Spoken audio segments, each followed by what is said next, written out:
사주의 각 일간별로 어떤 특징을 갖고 어떤 사랑의 패턴을 갖게 되는지 영화와 동화 속 이야기들을 통해서 말씀을 드릴까 합니다.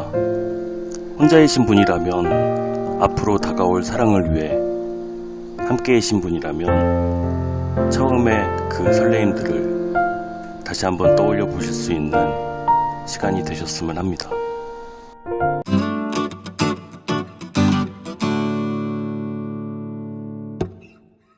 음간의 연애운을 설명을 드리자면 음일간의 특징을 우선 아셔야겠죠.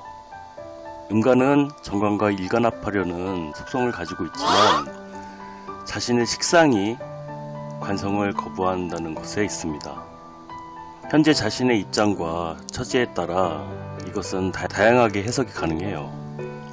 미혼이시라면 마음은 굴뚝 같은데 현재 내가 하고 싶은 일이나 현재의 생활 때문에 할 수 없는 것이 되고, 아픔을 딛고 재혼을 준비하시는 분이라면 자녀분들이 마음에 걸려서 엄두가 안 난다고 할 수도 있고요.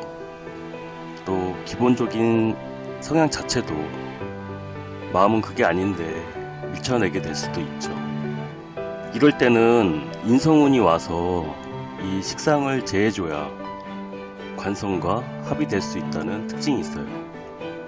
이건 무슨 뜻이냐면 마음이 좀 먼저 움직여야 한다는 소리고, 주변 여건이 나를 도와서 생활이 좀 편안한 상태로 돌아가야 한다는 것이죠.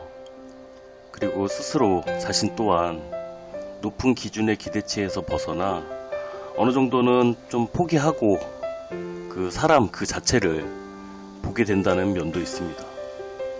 여기서 팁을 드리자면, 그래서 음간 여자분의 경우는 관성운보다는 인성운에 연애사가 벌어질 확률이 더 높다고 할 수 있습니다. 그러면 지금부터 음간의 연애의 성향과 그들의 러브스토리를 시작하겠습니다. 을목일간과 경금정관의 사랑은 미녀와 야수 같은 스토리라고 할 수 있어요. 십성으로 보자면 편관의 무식상과도 같은데, 왜냐하면 을목은 경금의 노예 같은 형태가 되거든요. 마치 미녀와 야수에서처럼 야수한테 납치된 미녀가 납치돼서 보니까 이상하게 야수가 눈빛이 짠해 보인다 이거죠. 왜 그걸 이제 스톡홀름 신드롬이라고 하나요? 야수의 매력이 그래도 그런 게 있어요. 이거 막 아무리 상관경관해도 얘는 끄떡없는 게 있거든요.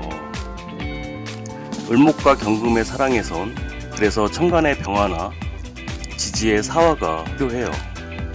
왜 야수가 밤에 보면 진짜 더 무섭잖아요. 그러니까 좀 밝아야 돼. 그래서 을목 미녀의 밝은 상관은 어둠 속에 있던 야수인 경금과 합을 해서 세상을 향해 나갈 수 있게 돕는 역할을 해주게 됩니다. 다음은 신금일간과 병화정관의 러브스토리입니다. 세상 사람들의 눈에 병화는 언제나 밝고 화려한 정관이지만 신금이 보기엔 항상 어딘가 2% 부족해 보이는 사람이에요. 세상 오지랖 넓은 병화지만 그 역시 눈치 보는 사람은 바로 신금이에요. 신금일간은 정말 해바라기와도 같은 모습을 하고 있는데, 이 병화를 합으로 이제 더 이상 나대지 못하게 하는 역할도 신금이 하고 있는 거예요. 왜 한밤중에도 해가 지지 않는다고 생각을 해보세요. 해가 지지 않는 백야처럼 된다면 얼마나 민폐겠어요. 또 언제나 맑기만 한다면, 가뭄이 들면 세상이 얼마나 힘들겠어요. 신금은 이런 병화를 조절해주는 소중한 사람이 돼요. 하지만 진토운에는 조심해야 되겠죠. 이런 신금이 진토 속에 인묘돼 버리면 이 병화 또한 영영 길을 잃고 헤매게 될지 모르니까요. 정화일간의 경우는 임수정관하고 합이 되는데, 밤하늘에 떠있는 달빛과도 같고 컴컴한 바다 위에 떠있는 촛불과도 같다고 할 수 있어요. 신데렐라 같은 캐릭터라고 생각해요. 이제 밤에 피는 장미와 같은 정화, 밤의 정화가 더 아름답다 이거죠. 왕자님과 정의맘이 되려면 언제 역사가 이루어지겠어요? 이 자정에 마법이 풀리기 전까지 밤에 이루어지잖아요. 왜냐? 이 병화 겁제 언니들이 나타나게 되면 정화의 모습은 사라져 버리거든요. 여기서 포인트는 정의맘은 밤에 이루어져야 한다는 거 우선 기억해 두세요. 나중에 또 설명드릴 테니까. 이 정화일관 임수 정관도 참 감당하기 쉬운 정관은 아니에요.